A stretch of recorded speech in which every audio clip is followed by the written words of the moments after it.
Did you know that there are places in the world where, instead of weeping, people dance with a coffin or even host a feast for those who are no longer with us? Greetings, young and not-so-young explorers. My name is Professor Zapnik, an expert in unusual customs and slightly spine-tingling, yet all the more exciting traditions. Today, I'm going to tell you about a subject that many people are afraid of, even though it's actually about life, death, and mourning.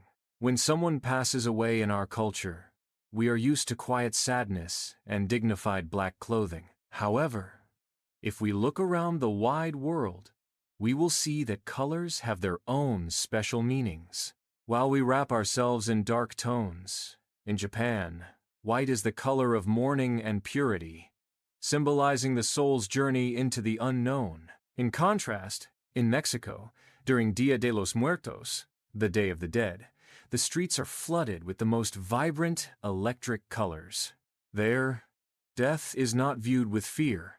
Instead, it is treated as a massive family reunion. The figure of death itself, the elegant skeleton lady known as La Catrina, is seen as sophisticated and graceful rather than scary. During this time, families lay down carpets of bright orange marigolds from their front doors to their altars, as they believe the scent and color of these flowers guide the souls back home.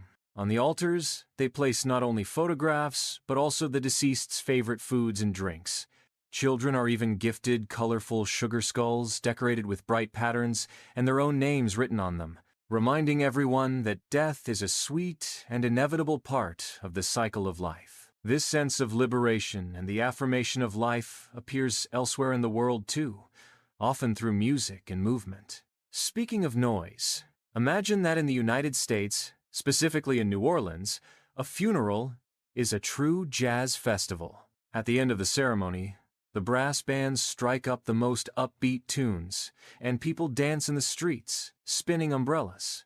They believe that a person's life should be celebrated, not just their departure mourned. A similarly cheerful and spectacular custom exists in Ghana, where mourners say goodbye in anything but ordinary boxes. Here, a coffin might be a giant wooden pineapple, a luxury car, or even an airplane, depending on what the person loved in life.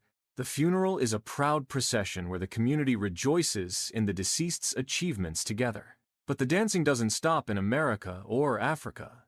In Madagascar, there is a festival called Famadihana, which is perhaps the most peculiar of all.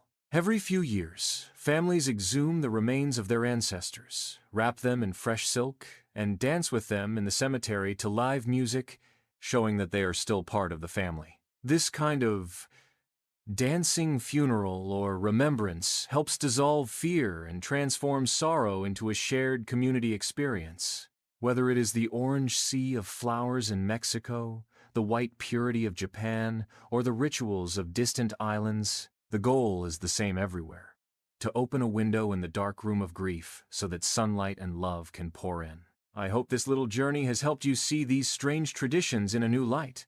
Stay curious and never forget, remembrance can have 1,000 colors and rhythms.